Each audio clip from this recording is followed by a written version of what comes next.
All right. David DuByne of Adapt 2030, the famous YouTube channel that's been helping people learn about the Grand Solar Minimum and supply chain shortages and earth changes, crazy weather, etc. for over 3 decades. No, maybe a decade. I'm not sure how long it's been around, but it's been around I'm for a looking great while. for 80, Craig. I'm looking great for 80. I know. And David's actually over 360 years old. Most people don't know that. Yeah. So I use C60, red light, and shallot, and I'm good to go. Yeah. Yeah. Not health advice, but, David is pushing 400. Yeah, right. I was born in the modern minimum. That's why I'm telling you, the cycle's coming back again. David's like, it's happened before. Yeah, when I was born in the 1600s, it's happening again. Yeah, so firsthand knowledge. So anyway, yeah, right. And the Dalton minimum, I was middle age. Yeah, I was 1815, by the way. Oh gosh, yeah. So we've gone through some minimums, and now we're really into one. We're getting into one as we head towards 2030, and so that's why the channel is called Adapt 2030, of course. So, David, living the dream out there in your compound in Tennessee. How are things going? It's good to catch up. Yeah, thanks for having me back. Good to get around for a minute and kind of, put the world's events sort of in some mappable fashion so you can see where it goes. Like this whole thing for me, I think it's just a distraction as we're changing systems. So if the supply chains would have been fully functional, people would have been asking a lot more questions like, hey, why aren't things there? But you throw up the tariffs, now everything goes awry. You can't value companies the same. Shipping companies are struggling. Tourism, everything in between. Oh, and then it upset the apple cart, and there's a perfect reason for it. And you can explain away the crop shortages without having to explain why there are crop shortages. People will just go with the flow. Everything's tariffs. It's all the tariffs. And you don't have to explain. Their minds will fill in the blanks, and the media will help them do that. So get ready. Here we go. Distraction wave number 2, inbound. Yeah. And the tariffs are definitely, a huge, well, they got everybody's attention. That's for sure. And we've known that we're moving into the Grand Solar Minimum, so we definitely have the natural crop losses that would be expected. Definitely the crazy weather that's been expected. And like, what do you think of that? When we look at the weather that's happening right now around the world, if you look at the mainstream media, basically anything people are watching on that big screen in their house in the evenings when you walk by and you spy on them, it's CNN or it's MSNBC or it's one of those, Fox or CNBC or MS, whatever they are, CBS. It's one of the big 3. Mostly it's MSNBC or just, NBC or Fox. But when it comes to the mainstream media, and even really the MAM, as they call it now, like the main alternative media, the MAM, they call it now. It's MAM. So it's not a peep, not even the slightest word. I mean, do you think anybody realizes what's going on? Because if a person just subscribes to just some like Instagram channels for crazy weather, for Telegram channels, etc., there's so much info out there on flooding. I mean, crazy hail. There's so much crazy weather, extreme weather, but nobody knows about it. Yeah. That's what I was doing with the channel, was wrapping all that together. Yeah. Now, in the beginning, it was good. It was like 2014. I was buying coffee in Myanmar, and I saw this cold weather damage in Burma, right, to the coffee. And I was thinking, something doesn't seem right. And that was that whole quest, right? I talked to John Casey right when he wrote his first book, Cold Sun. Did a couple interviews with him, really got into it, started broadcasting. And sure enough, right on time with the whole, wiping of any kind of thought that went counter narrative to anything that wasn't 100% CO2. But now there's a lot more information coming out where you can talk a little more freely about it. I am going to be doing about a 30-minute linked video here of that point when Vice News had gotten paid and gotten tipped off from a group of people that were with different NGOs to take down any type of content that was on YouTube, and they also hit up Patreon to tell them to take me down. But because it was more science-based and conjecture, they left me be, but they reduced my reach. So going through different venues and now coming back up to the surface again for another breath, for a better term.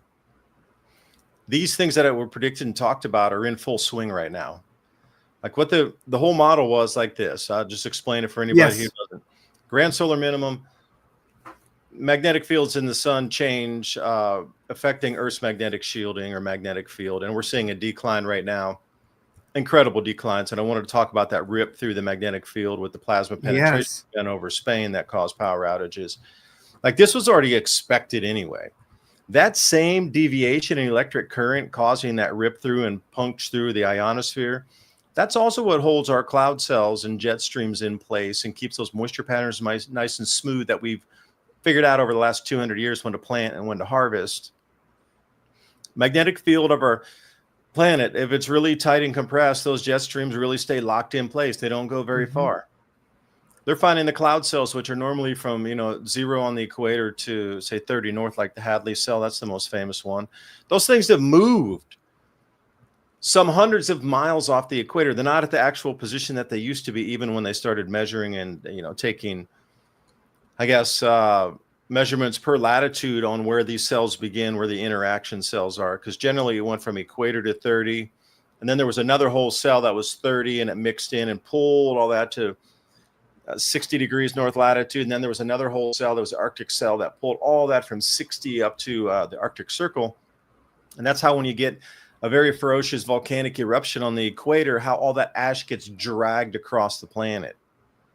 There's that cellular convection going from one cloud cell to the next. Now that's predicated on electricity coming in the system here from a sun, and also the different, I'm going to use the best way to try to is compression on a magnetic field to lock it in place so those jet streams stay locked in place. When that compression comes off, more galactic cosmic rays come in. But as you're seeing now, this is a once in a 400-year event. A lot of people are now really going, hey, this is a once in a 2,000 at the minimum. I'll be conservative and stay 400. We're starting to see it. And then, so that's the natural thing. But then they had to give an excuse. So global warming was perfect because anything that you saw that was out of the ordinary, global warming, CO2, they bought themselves how much time, how many decades did they buy by people not being aware and not changing their habits and being led by the media to do exactly what they're told through the dog and pony show and this illusion called world that we live in. And then we come to the world that we live in where, do you think your food just got super more expensive just randomly because? No, there's been continuous decreasing crop yields year upon year since probably about 2019. That's when it was. And right when COVID came in, I'm like, that was the biggest distraction pattern ever. They locked down the planet. And that was one thing I had forecast many a time, 2015, 16, 17. Before this thing really kicks off, they're going to lock down the planet. Okay, they locked it down, but then they unlocked it because they need to bring in a new economic system. So food is going to become one of the most expensive parts of your life. And it's always been that way. The last iteration, every 400 years, you get this cycle that comes back. And the main number one thing is the food's not as available to grow. It's not as plentiful. It's not as nutritious. And the yields are far lower. I don't care if it's veg or if it's fruit or if it's grains. It's been like that through history. Nuts. People can't afford that price. Or they just, think about 500, 800, 1200 years ago. 800 AD, for example. People would have to literally pick up and move. If there was a mega drought or like a saturation event where they couldn't plant and people left. They had to leave. They didn't have just-in-time delivery and shipping like we do today. That's the only reason we have not collapsed this point. We would have been in the collapse mode long like they did in the 1600s had we not have this global shipping where we can move food around. But I am pretty sure that this year rice is going to be the canary in the coal mine. Okay. I've done a ton of research on the rice crop using AI, searching all the world's media for crop losses and different variants of like over 10%, over 20%. And rice seems to be taking the major hit this year. And now you got the war with Punjab or with India and Pakistan. Yes. Punjab area, that's a huge rice growing area for India too. So you just like nicking it and taking, chopping it off, nicking it off a little piece at a time. And then Myanmar, massive rice producer, but after the earthquake, they're going to go to near zero. So we're already getting substantial reductions just on those. but it was already looking at 5 to 7% reduction globally in rice this year. Prices up. That's a staple crop, right? So you start to look at this repeating pattern in history, and all it is the magnetic field on the sun changes that really dents and hinders our ability to grow food to the tonnage that we need for the 8 billion people on the planet right now. Prices get so exorbitant for food that you stop spending on everything else, and then the economy contracts, as we're seeing now, because everything else is in a very inflationary environment. Food leads it, though, because if you're paying double or triple or quadruple for your food, you're not spending that extra over going to see movies. You're not spending it on the books. You're not spending it on the nice tables you got in the background there on the fans and stuff. Mm-hmm. Then people, and I saw the fan, and I wanted, the fan in the background there. People are going to start using fans way more than turning on the air conditioning because the electricity is going up. So there's this like switch going on and allocating your money available per month. It's all about the food production, and we're starting to see it now where they can't hide it anymore. So what's happening? Well, we're at the point of the economic reset now. It's just where we sit. I know it's a long-winded answer there. Sorry, Craig, for no, it's actually it's a very good answer, and it really brings things up to speed because it is good to go into the real details of the Grand Solar Minimum that we're moving into, and that it has historically happened in the past. And this is one of the things, just like if you're watching the big screen on the wall in the evenings, like most people do, you have no idea that there's really earth change weather going on. You don't have any idea why what happened in Spain happened, and we can go into that. People aren't, even though they're paying for it, they're not necessarily aware that I would say since 2020, January 2020, let's say, there's a good chance your food bill went up 20% a year. Maybe, it depends on where you're at and what you eat, but definitely if people haven't noticed, I mean, right now, when things are half price or buy one, get one free, I go, wow, look, they're what they used to cost not long ago. And so, and definitely here in Scottsdale, the land of, vanity, and in other cities that we know, people like San Francisco, a lot of vanity stuff, let's say like Botox, let's say, and other tattoo removal, just, vanity things that people pay for to do their bodies. People that we know in those businesses, sales are going to kind of zero very fast. And one of the things that we're watching this summer is like Scottsdale's a tourist town. But even in the summer, when everybody comes here, we're seeing big, restaurants close, and you're like, this is as good as it gets is right now. Now, some are still very full of people, but the prices are getting astronomical. I mean, the people who are eating there, they're paying quite a lot for simple things. And so anyway, winter is coming, as or summer's coming, whatever. Our dead season is starting now, and we're very curious, how many restaurants and such close when the tourist season ends. So we'll see how it goes. But even now, this is one of the things I'd recommend to people. Look in your neighborhood, look in your city, look around. What's changing? What isn't there anymore? Are there storefronts that are empty? It seems like if a person leaves the house and looks around, they've got to see evidence that we're definitely in an economic downturn. And right now, I think it's very obvious that people are, I would say that vanity money is definitely drying up. Yeah. Well, if I could follow with the point Yes. there, I would agree, but I would say that's a very low, and that's very conservative. I'm glad you went to the conservative of 20% per year. I think it's higher. I'm not going to say far, far higher, but I used to buy this extra virgin Spanish olive oil from this shop because I like either Moroccan olive oil or Spanish. Love them both. Italian, nice. Love it. Greek too, good. But I'm just a fan of Spanish olive oils, extra virgin, and Moroccan as well. So maybe that's the first ones I've ever had, but those are my two faves, right? So there's just one shop that carries that I need to go to, like an ethnic store there, has all these different, from Asia to India and everything. Their price went from $18 to $39. Ooh, yes. So that's more than doubling, and then, you look at it and go, well, for me, that's a must have for cooking. I'm not going to switch on that. I'm never going to heavy seed oils and stuff. Yeah. I will pay that price to get the olive oil. Like there's some things that are a no-go on my list that I don't care what the price it is, I am going to continue to buy it. And you're going to have to take into consideration your health too, because the worst choices you make with food choice, the worse your health is going to be. Because if you're eating toxic meat, toxic stuff out of a box, and you're not cooking whole foods and, bulk aisle kind of stuff, which we're going to go to anyway, you might want to think about maybe a small lifestyle change. And then I'll agree, like the amount of stores that are out of business is ridiculous, especially some small strip malls. The traffic's not there. They're just ghost towns. And China's even worse. They're getting really crushed by the tariffs. I mean, this whole thing for me is a restructuring of the economy with an excuse left to it, because in the economic downturn, it's different this time. How are you going to revalue companies, or how do you give valuation to companies that are non-functional because so many people disappeared off the planet in the last 4 years for medical choices they've made? Like top level people that had to do that to be in that job position, like they're lacking entire rungs of people now. And the shipping, and now walk through this mind experiment with me, the tariffs.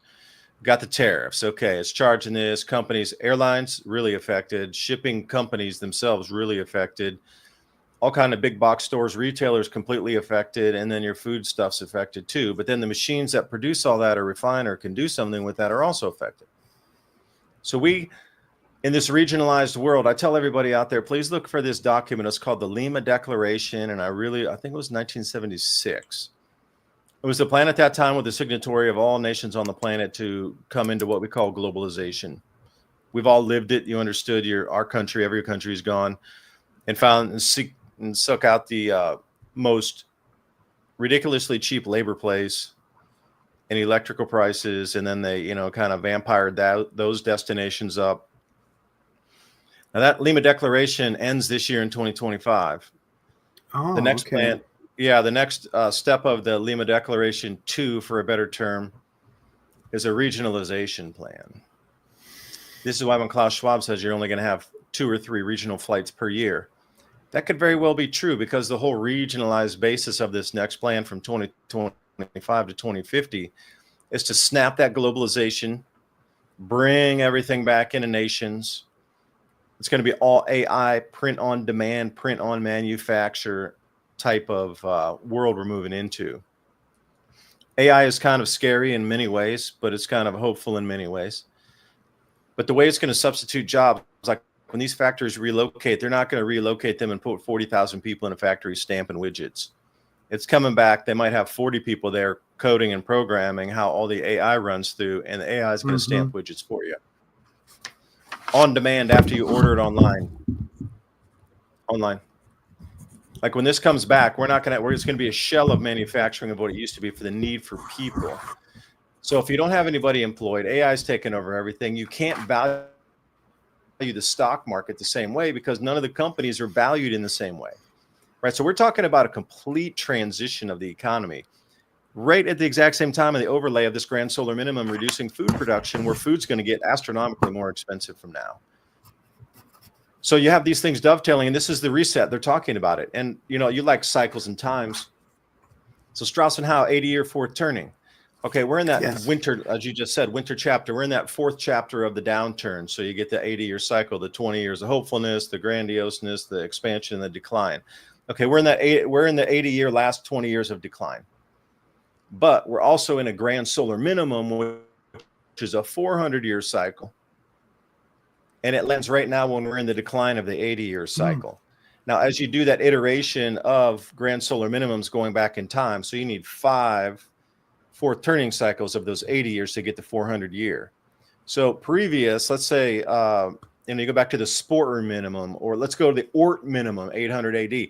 Okay, well, if you're going to wind the clock back then, they were at the apex of the fourth turning minimum. So the conditions would have been very different. So the fourth turning itself, where it sits in that 80-year fractal, combined in on the grand solar minimum cycles, then we start to get, wow, this is going to be a powerful one, because we got a declining cycle in anyway, and now we got something that knocks the knees out of civilization every single time, compounded on top of that last 20-year declining cycle. We're about 10 years into it, I would say. Maybe not that much, maybe 6. I don't know how many years you think we're into the decline right now. Why is my camera freezing? That's weird. Yeah. Yeah, it's a tough one with the like how far are we into the decline? It's a tough one because there's this part of me that I know it doesn't quite match the cycle, but I oftentimes think like 1971. There's something about getting off the gold standard, etc., that really the world was different after that. Like when America truly went to a debt-based system.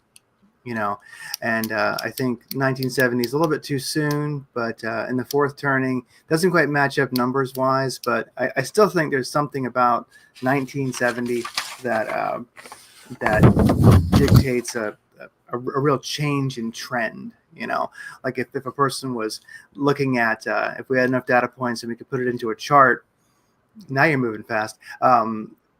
I think we would see, okay, there was some, like if a person's a trader, you would see some long candles moving up towards 1970.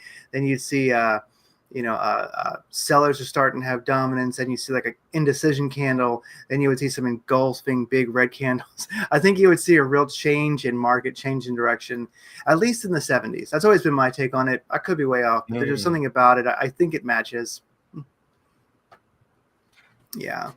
Yeah, well, you know what I just want to say. The reason I took a second there to turn away from the camera is this Teams is incredibly annoying. It runs at, almost a full gigabyte in the background there. It runs at 750 megabytes. Ooh. Just to have it on. So I don't want to control alt delete. I had to turn that off because it's sucking memory out at almost a gig off of this. Well, let's say half a gig and to be generous. Oh, yeah, Microsoft but that computing Teams. Power, that Teams junk is just junk anyway. Why do they want to sever our communication lines anyway? Yeah. This is another thing. This is a purposeful severing of communication. So what do you do in every war or every kind of takeover? You know better than walk me through it. Okay, you're gonna go in for an invasion. You're gonna go in for support. You're gonna go in for something, right? But you need to keep the enemy at bay for a minute. What are you gonna do? You're gonna cut lines of communication and then? Well, lines of communication, but you also go after the water. You go after power.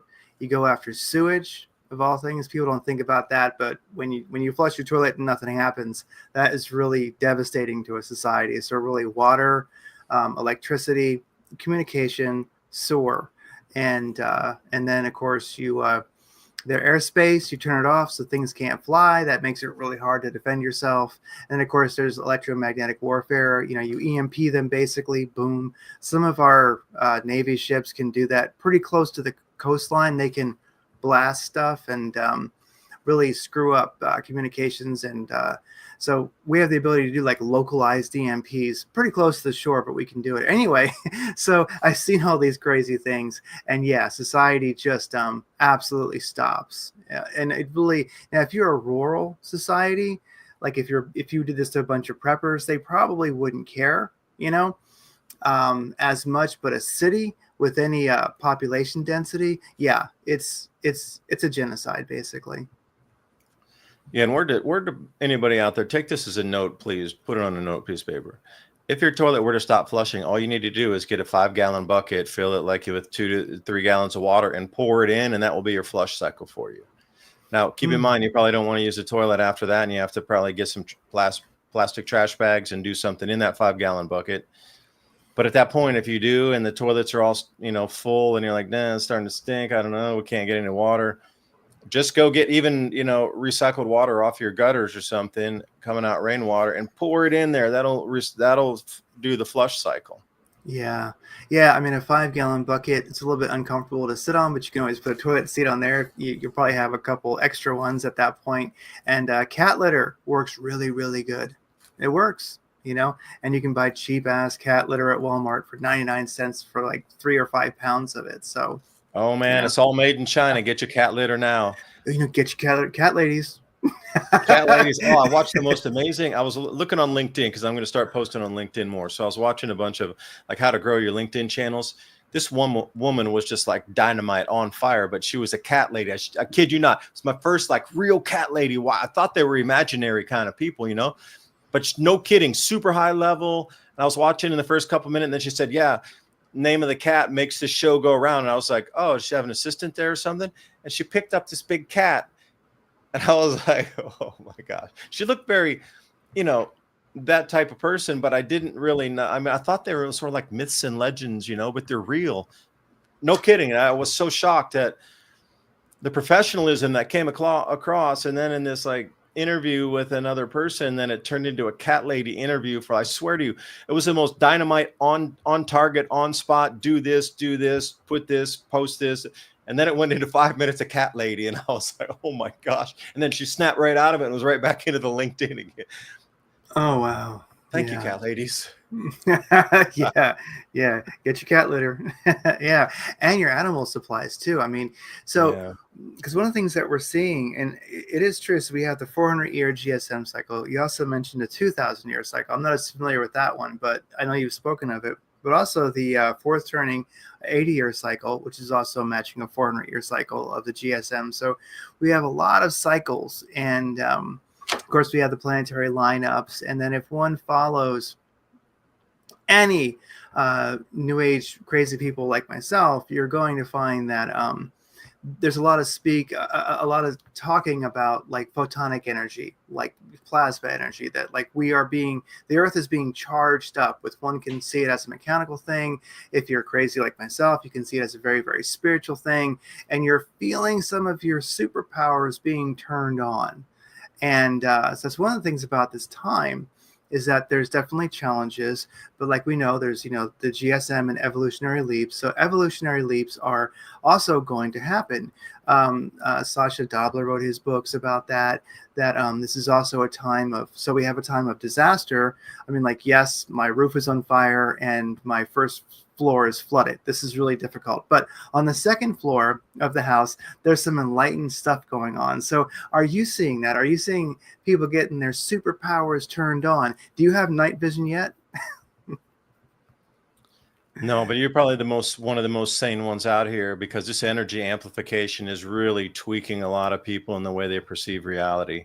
Mm-hmm. Like, they have it. Okay, you understand what's happening with that. And me to an extent too, but you better than I, because, well, maybe it is because I'm just kind of in tune. I walk barefoot a lot outside. I'm always outside a lot. And one thing that's turned off for me is this like never ending, incessant need to work all the time, to grind like 24/7. Like it's kind of, I'm not going to say gone away, but it's diminishing to the point where for some reason it's flipped, and I need to spend more time outside. I don't know why it is.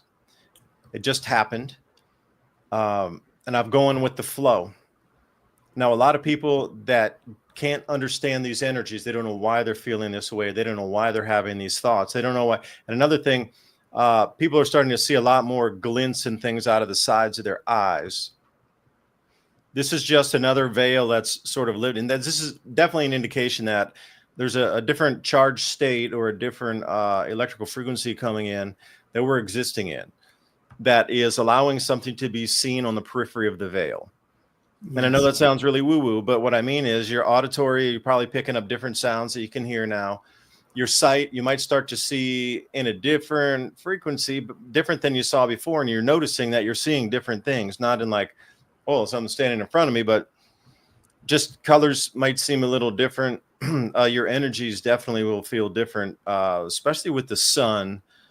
Our magnetic field is really much weaker.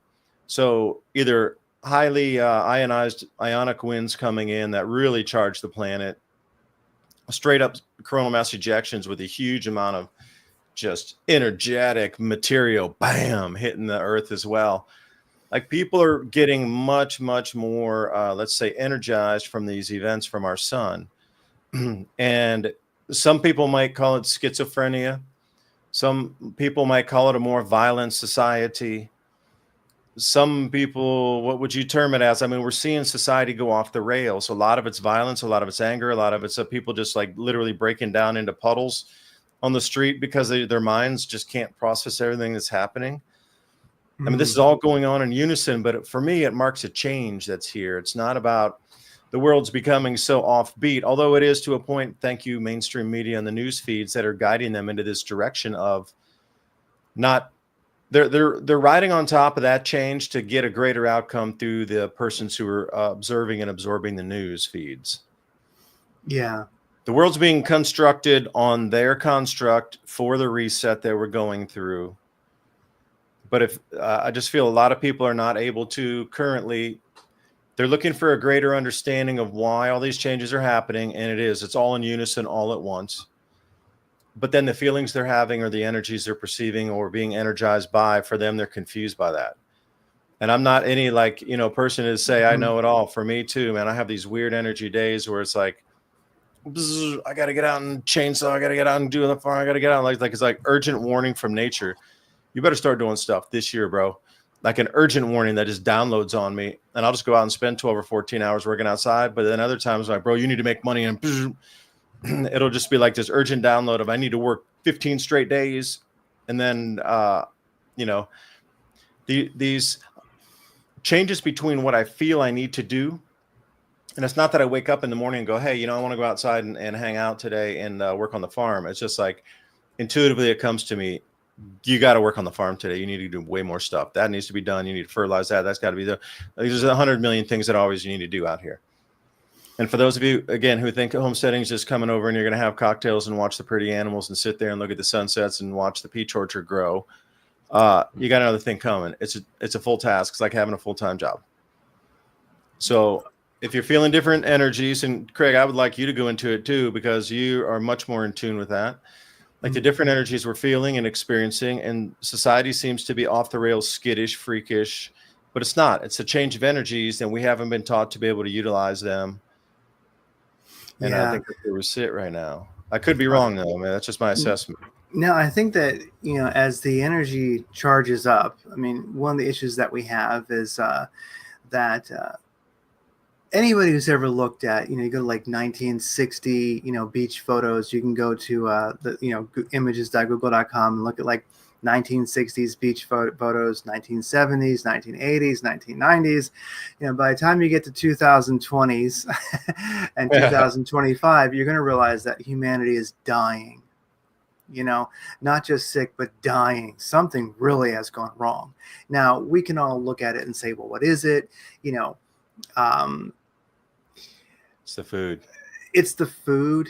It's, you can say pollution. You can say, there's a lot of things we can say. You can say it's pharmaceuticals. You can say it's certain like medical decisions that a lot of people did a couple of years ago. Some continue to. There's a lot of stuff like that. But one way or the other, we are the sickest humanity has ever been by far. It's an exponential curve if you look at it.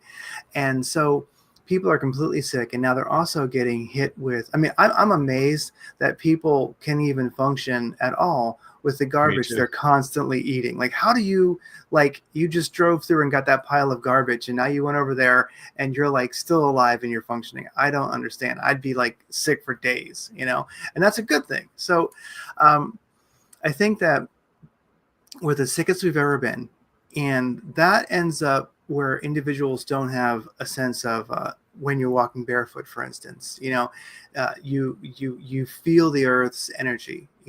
We are, there's a Schumann resonance that is, the basically heartbeat of the earth between us and the magnetosphere or ionosphere. So we have the Schumann resonance, and you can look at that.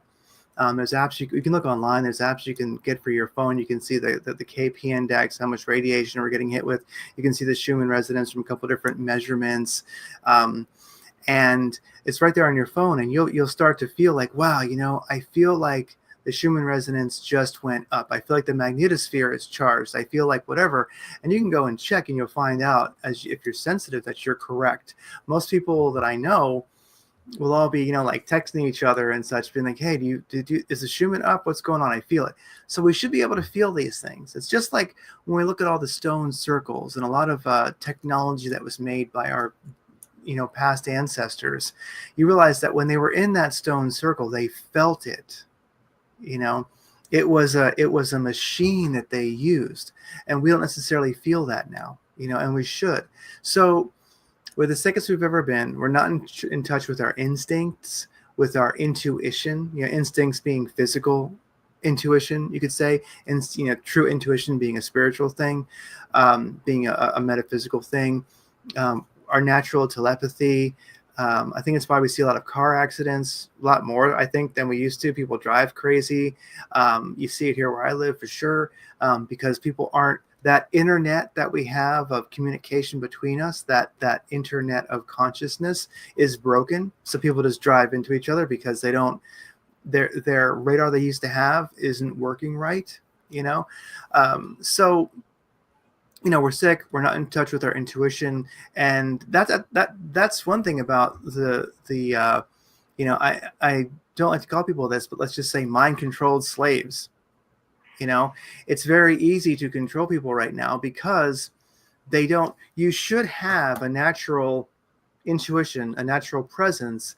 Like we are, you know, your ancestors, my ancestors at some point knew, like, let's not walk down this hill and go hunting and gathering. Let's go this way because there's some saber-toothed tigers there waiting to get us. You know, you came from successful intuition, you know. And so anyway, humanity's never been further away from their bodies. If you look at the state people walk around in, the terrible health, everybody limps by the time they're 25. At this point, they have, you know, repetitive injuries and such.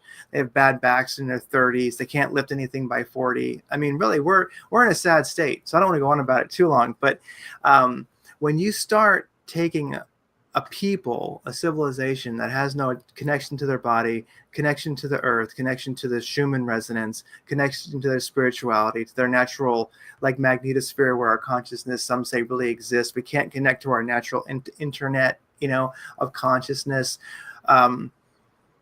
We're the furthest we've ever been in my lifetime, at least. And now we're getting supercharged with, you could say, like, enlightenment plasma. How about that? You're either going to be able to use that and ground it and become like homo novus, like the new human, you know, or you're really gonna probably become, we're seeing it right now, you know, you're gonna check out with, you know, prostate cancer when you're 50 and just come back again later. So sorry for the rosy picture, but that's what I'm seeing. So really, a spiritual explosion, a consciousness explosion is happening, but I would have to say that I don't think it's a majority of humanity that's doing it. It could be like some crazy number, like a matter of millions, and that's it. I don't know. What do you think that ratio is, who are actually catching the plasma energy, catching the GSM energy, having evolutionary leaps, and then those who are basically just going to check out with insanity and drug-induced delusion and just kind of like fun, and they'll just look forward to the end because, like, it's they're bringing it forth as quickly as they can through so many means. That's a number I don't have.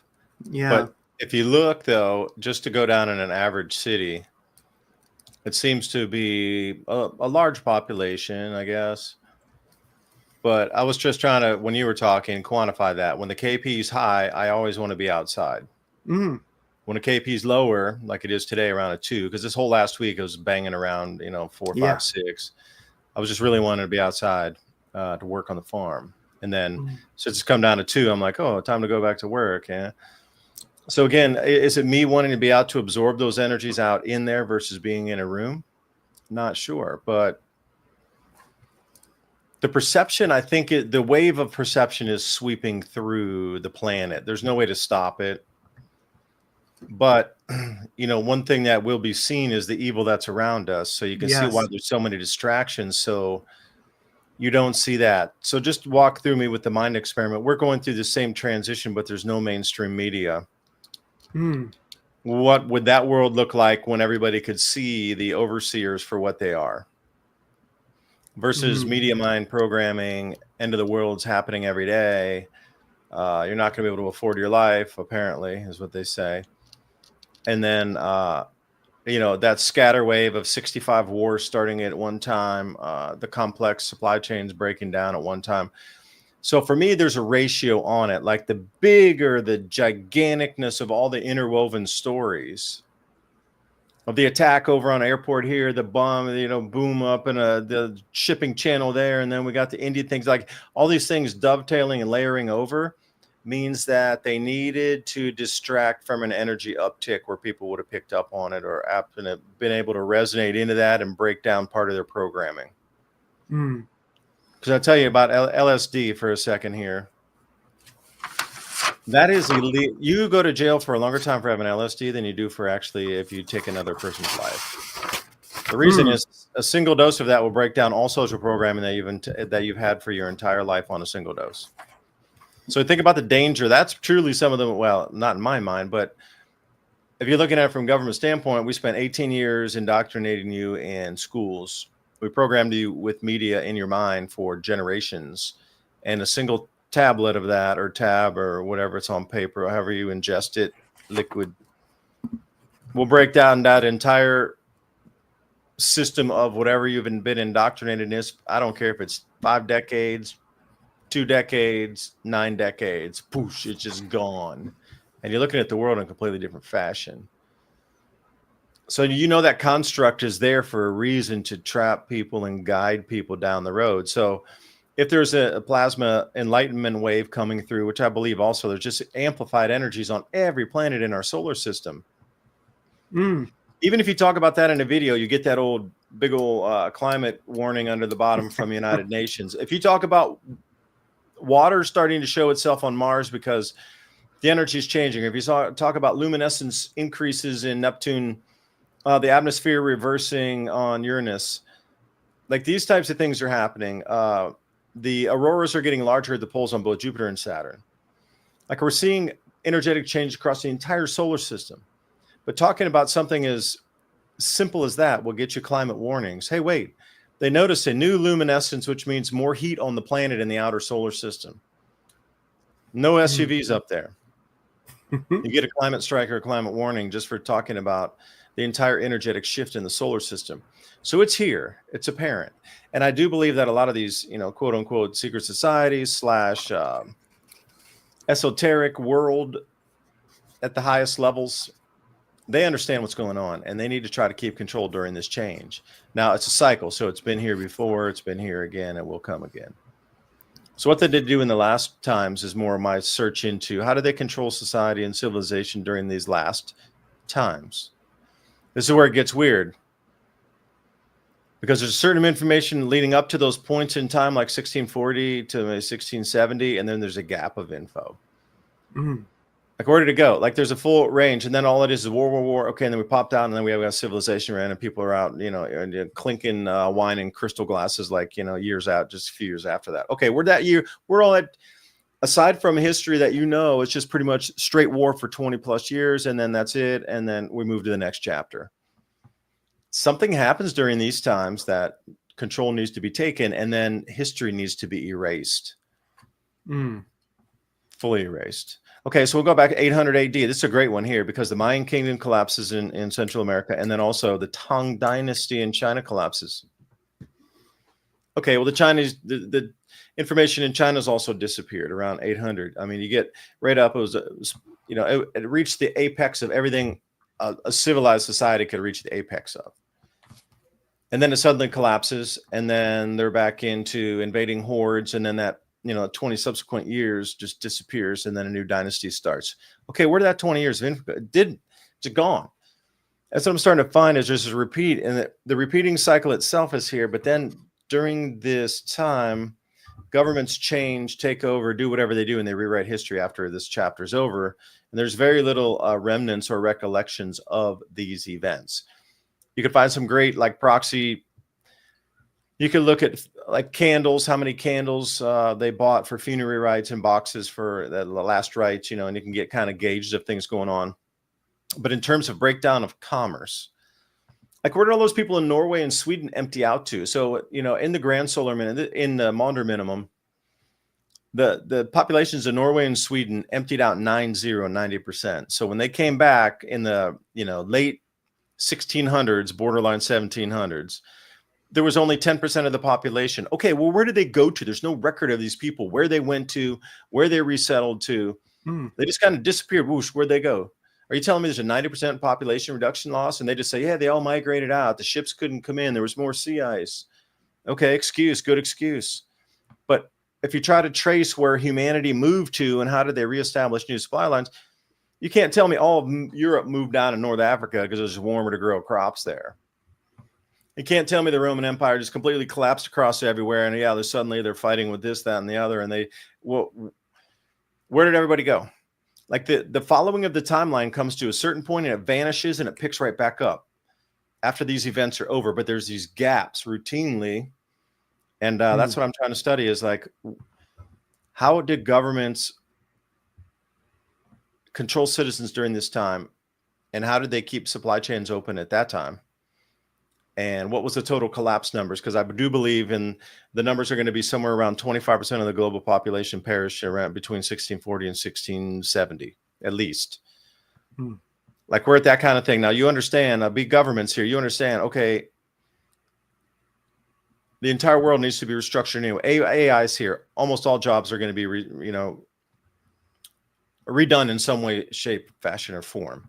Okay, we don't need as many humans on the planet. Okay, this is a great time for a grand solar minimum to arrive. You wiped out 25% of the global population last time, and then we sit here at the perfect juncture right now, and then everything's spinning in the wash cycle of we need a new currency. We need a stable coin standard in America. We need central bank digital currencies over in the EU. We're going to do stable coin issuance for bringing out the new growth zone in North Africa. Okay, why does the entire economy need to restructure itself? And why do the entire supply chains need to restructure? Why does the entire stock market need to be revalued? Because we're going to revalue companies differently. No more air travel. Why is everything stopping and being rewashed, re-dried, and re-ironed out right now on top of these natural cycles? I'm absolutely sure the collapse of population is going to be so just gargantuan that something else is in play, because the world we used to use will no longer be valid, because there just won't be enough people to even staff companies, basic functionality at certain companies. I would imagine at the end of this, you're going to see most airlines just junkyards on the air graveyards at the end of a runway somewhere. They'll have a few functional planes with pilots who still know how to fly. But at the end of this, you're probably going to be at 5% global air travel of where we sit now.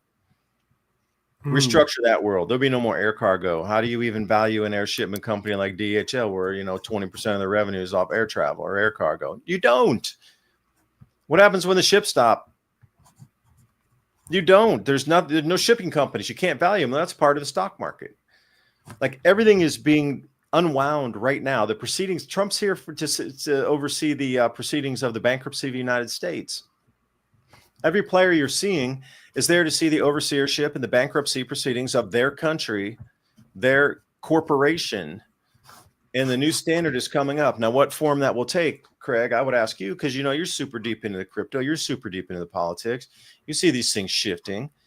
Something's terribly wrong here, all at the same time, right on top of this grand solar minimum and the fourth turning on the decline side. And all of it's shifting. That's not the statistical impossibility for all this to be happening. So like on the backside here, when we cross that line, where do you see us being? I know that was another rant. I go on the rant. Oh no, it's a good rant, because some things are hard to articulate. You have to kind of work at it a bit. You know what I mean? And then it all kind of somehow gets out there. And I think still working on it, man. Yeah, still working on it. So, well, I think there's some things that we're seeing as far as what's going to happen. Well, one thing is I do think that this is a very mundane, very 3D reality, but there was a lot of hope, like Trump showed up, and then it's true. I think most people who are, I'm going to call it awake, who have that intuition, who are digging the plasma god vibes coming in, and they're riding their little energy to ascension. They're getting downloads, like you mentioned. You get these downloads. You go, whoa! Today I better be on making money. Today I better do this. Today I better do that. You start to slow down, live differently, do less but more powerfully. So some people are. I think we're going to really become kind of the governed and then like the not governed, and that's going to start. It's already starting mentally. And so I think there was this great hope, Trump, but now I think, like I say, those who are awake are realizing exactly what you said, that he's just here to oversee the bankruptcy, and I think that's very, very true. So and it's kind of an inevitable bankruptcy. And I think, well, if you knew that you're going to lose like 20-30% of the population, and you kind of want it to that fit your sort of like sort of UN WEF kind of plans, well then if you did have a certain supposedly voluntary medical precaution that people were really into, and they were, posing on Facebook and Instagram with a little band-aid and little, I'm helping those that can't help themselves, whatever. And so New normal, man. New normal. that's the new normal. Well, we got rid of a lot of them, right? So it kind of lessens the blow of the population reduction, and maybe even kind of speeds it along. I've oftentimes wondered if that was actually a way to just get to that 20 or 30%, or maybe well beyond it faster, and then maybe make sure that people can't reproduce anyway, which in a generation or two really lowers that population. All depends on how far down the rabbit hole somebody wants to go. And one of the things we were going to do is actually on the show here talk to some I think they're called Zoomers, like Gen Z, the youngest generation right now. There's some people, and that there's some influencers, you might say, or let's just say YouTubers, have a social media presence, and they talk about the hopelessness of their generation. It seems like they came in, and like they're somehow aware that they came in at the end of a cycle, and a lot of them are a little bit doomy, but the thing is, though, it's very easy to look at that and just think, hey, look, kid, you just don't have any life experience, it's not that bad, etc. But when you really start listening to them, and we're going to have some of them on the show soon, you realize that these youngsters came in with the programming for the end.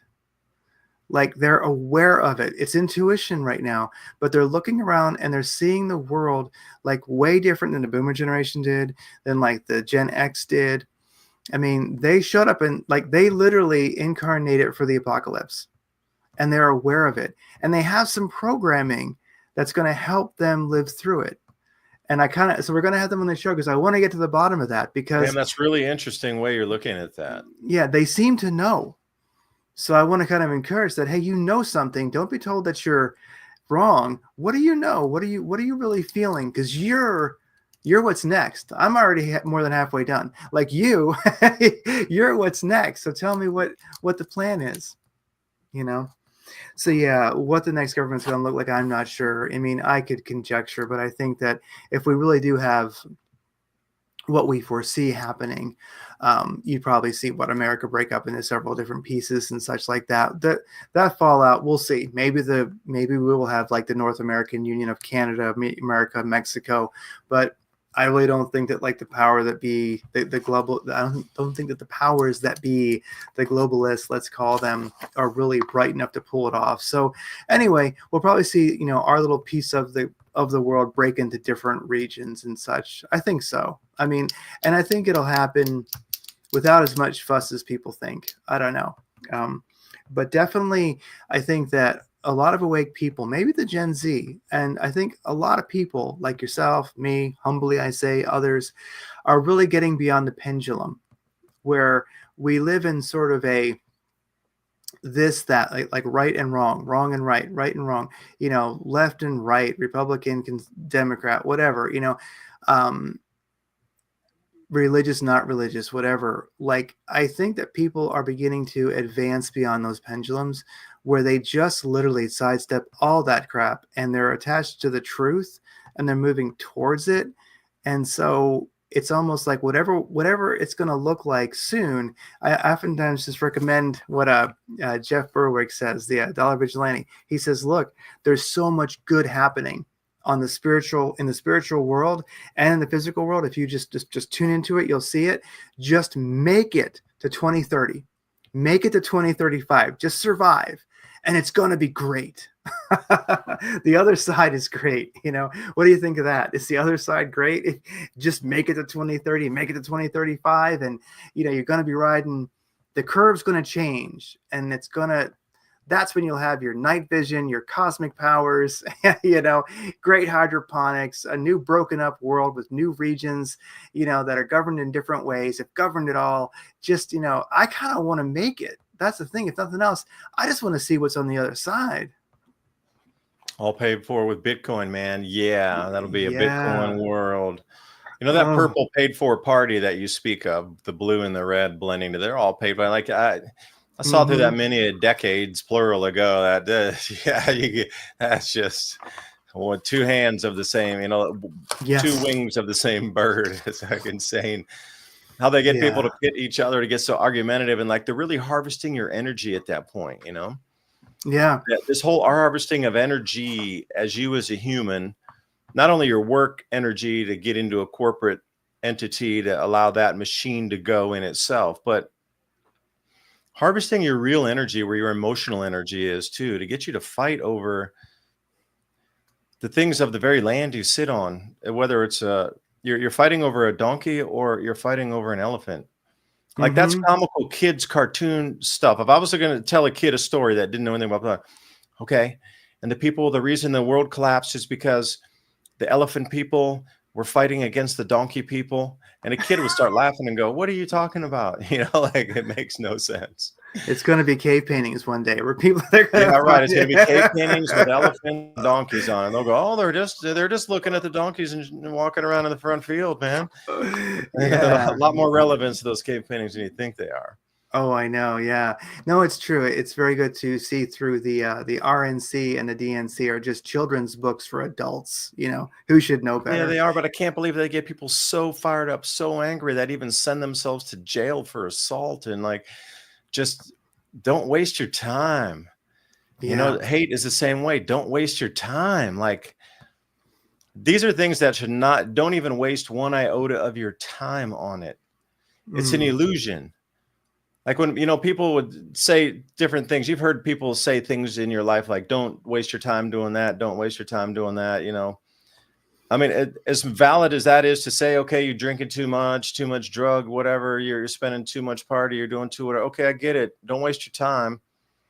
But again, don't waste your time on that same thing of this whole mind game they're playing on you here. And the older I get, the more I realize it truly is an illusion that they've built for us here. Now, this illusion is being reconstructed right now.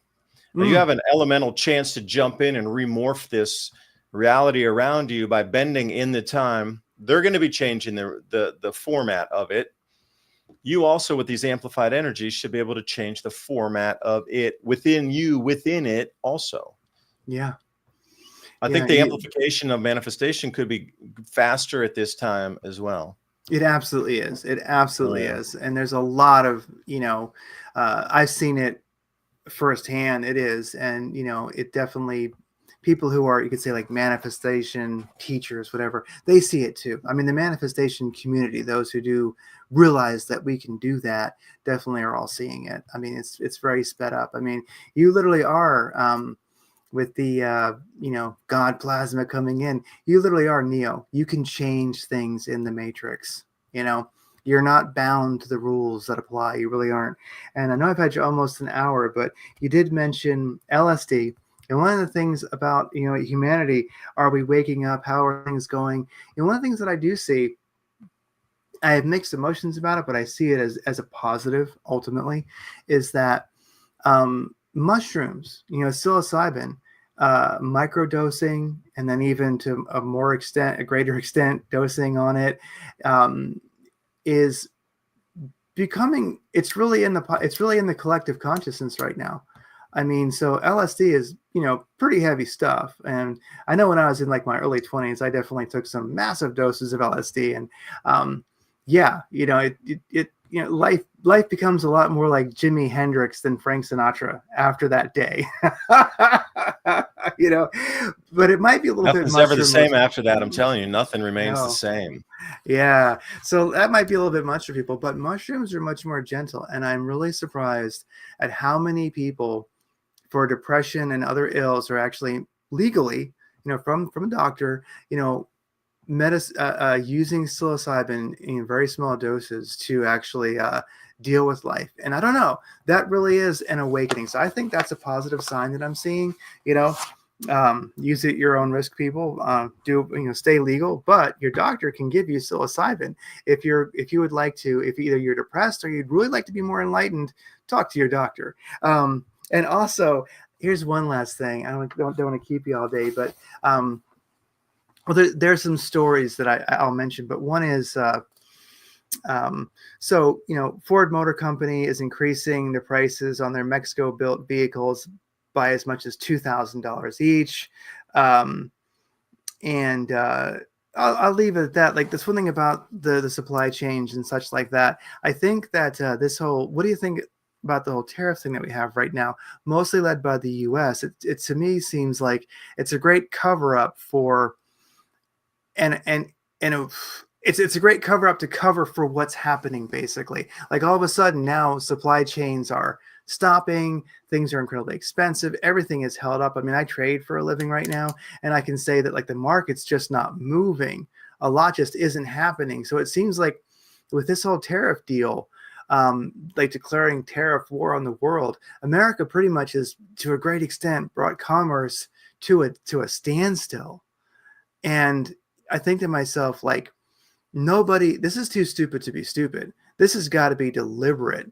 I mean, this really is the truth of the Trump admin here to oversee the great bankruptcy and the great, I don't know what you call it, but there is no fiscal reason for this. The things they say don't even make sense. They're childish, they're stupid, but commerce isn't happening, you know? So like, what do you think that maybe the whole like, you know, global war on, I don't know, imports is just a way to cover for the natural GSM cycle which is happening?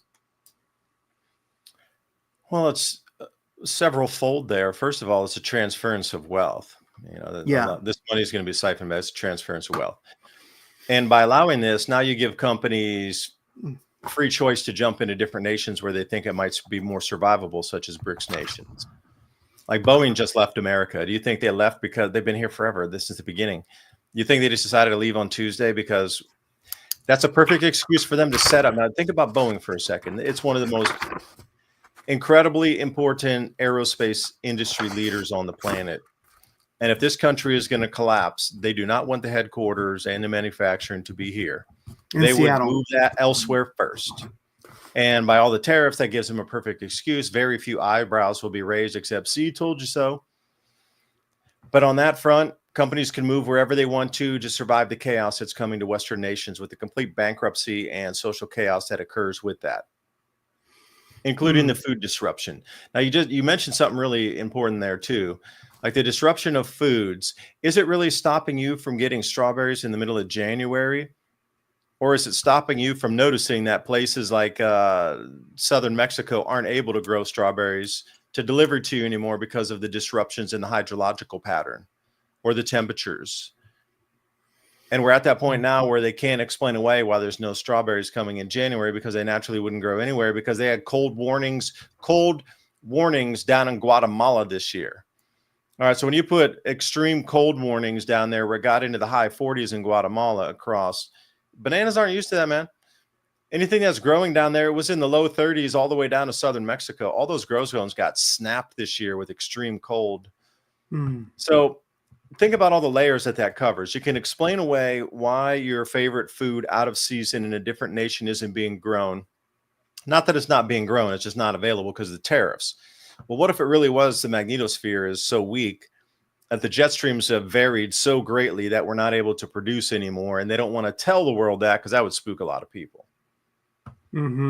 Never endless wars. Okay, that's one thing biblical that was supposed to be in the Bible anyway. Check the box. It keeps them busy over there for a minute, and they can run around in their circles. But the whole thing about transferring the wealth, they want to get they want to milk every nickel. Now, if we start to close off nations, you carrying pieces of gold in your pocket on an airplane will be a thing of the past. These capital controls will be in heavy. Now, at the end of it, they can come in and swoop through and then, get up all the gold and silver out of the country if they need to from everybody. But this wealth transference and the ability for companies to leave to a destination of their choice to continue, and again, going over the line once they readjust everything, old world is now. That will just as cleanly as like Skype just stopped. You could use it up to the last minute and then whoosh, the lines are no longer usable. Well, that's kind of like our world. It's going to be usable up to a point, and then the very next day, no longer usable. So where are these countries or these companies going to set up in countries that will be leaders moving forward for the next world? Now, some of them are termed BRICS, but that gives them a get out of jail free card. Because you can imagine Boeing like 3, 4, 5 years ago trying to just leave America. There would be so many questions. So many. They would have congressional investigations on why they were leaving. And what if they were to say, by the way, there's this 400-year cycle in the sun. America is pretty much going to collapse in on itself, except for the grain production, which will be highly valued and be a world exporter, but it'll be all military transport to get it to the ports. None of you peons will be able to, you have to grow your own food. Good luck with that, whatever. But the grain growing areas, that's for world export, not for you out here. You just piss off, whatever. Mm-hmm. That would not be a viable answer to stop panic. But now the tariffs, oh, you're doing such a disservice. Oh, this, that. Well, everything's going to AI anyway. So you got to get the most of it. Now I would say keep your eye on this. I don't have the list, but you know, if we can create a list together, I'd love to add anybody, please, in the comments below. I would love to know your list. Aerospace, aeronautics, these sort of things are incredibly and so important that they cannot die off on our planet. It is the base of our civilization to have some of this technology. So it's going to be moved out of the way. It's going to be moved to a safer spot. Like during World War II, did they take the most valuable treasures out of Europe and store them in America along with the gold reserves? Of course they did. They wanted it out of harm's way. So think about the different industries and industry leaders that need to vacate America or Australia or New Zealand or Europe because they need to survive and that we need that technology. So it'll have to be relocated elsewhere. So I would like a list too. Aerospace would be a top one. Like oil refining is pretty easy. They did that in the 1800s, but advanced technologies on microprocessors, like Taiwan will be highly protected, being the world leader in that technology. Like there's some places that are going to have protection spots. Like if you think, yeah, so I'm just kind of there with you. Something it has gone terribly wrong. Our world's being restructured, and the leaving of Boeing out of America is absent. And Ford now can milk people. And why are they out of there too? Like auto manufacturing is so important as well. They can do military, they can do consumer, they can do everything. They can do transport, anything that on wheels, we need it in the future. They got to get out of America too. Like the collapsed countries are going to be the ones where these companies are starting to vacate. Yeah. So use that as your gauge on how quickly they vacate. It's definitely something. It's a good gauge because, for one thing, look at where the physical gold is going. You know, I mean, definitely it seems to be leaving Europe.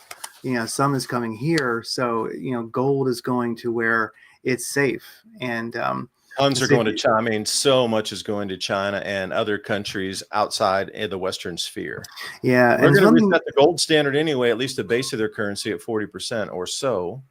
Yeah. And we have a nation that needs to get over kind of looking down the nose at BRICS, because I think that the smart people are looking at we were looking at Georgia, not in America, the other Georgia, as far as having an extra residence and things like that. Because good call, Republic of Georgia.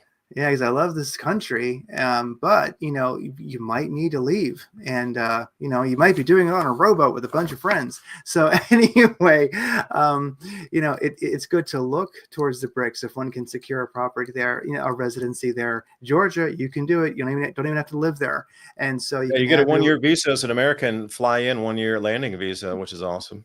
Yeah, so you can set up a, you know, I know as a trader, it's totally legal. I'm not doing anything funny, but you can set up your LLC there in Georgia and trade from there, and then you don't have capital gains. So there's a lot going on, and it's not just corporations. I think it's people that are aware, who are beginning to sort of become like a true globalist and going, where is it best for me right now? And that's something I'll just like leave us with is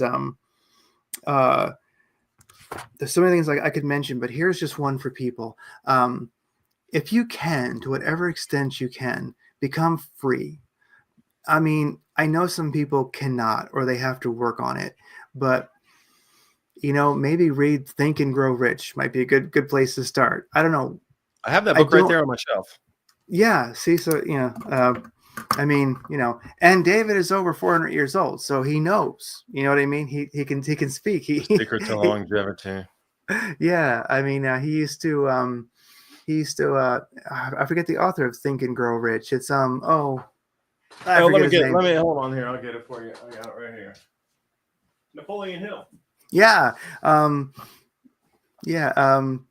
Tolkien and Napoleon Hill and David actually lives through the last Grand Solar Minimum together. So they know. We did, and we brought it up as a magnates in the early 1900s. Yeah. So Think and Grow Rich. think I and got grow rich. hardback. Yeah. So there you go, everybody. Check out Think and Grow Rich to the extent that you can.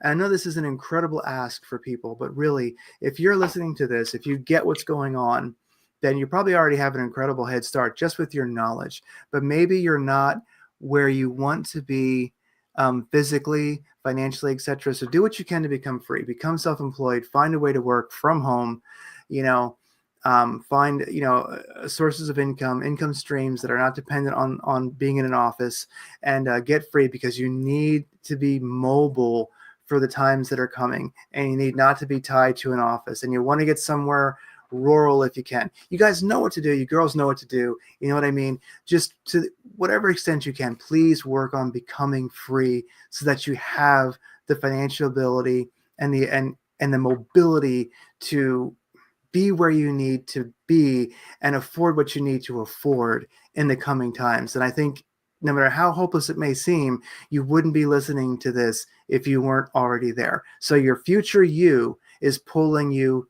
towards itself right now. So I want you to do well. Be free. So anyway, everybody, David DuByne, Adapt 2030. Thank you so much for being on. Any parting last thoughts?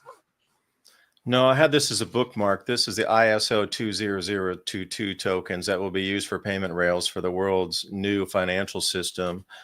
IOTA, Cardano, Chainlink, Bitcoin, Ethereum. Well, those are the ones: Algo, XRP, and XLM, Stellar Lumens. Yeah. So why is this in my Think and Grow Rich book? Because I see the future at least involved in part of this. And your greatest success will always come one step before it, which defeat has taken over. Absolutely. So we're damn close. Everybody. All right. TV box. I had my thing on for 2 hours when I was recording about some crazy battery stories here. So let me actually turn off record here. Let me hit escape. All right, man. And everybody, thank you so much. David DuByne, Adapt 2030. Join us over there at civilizationcycle.com as well. Yeah. Take care.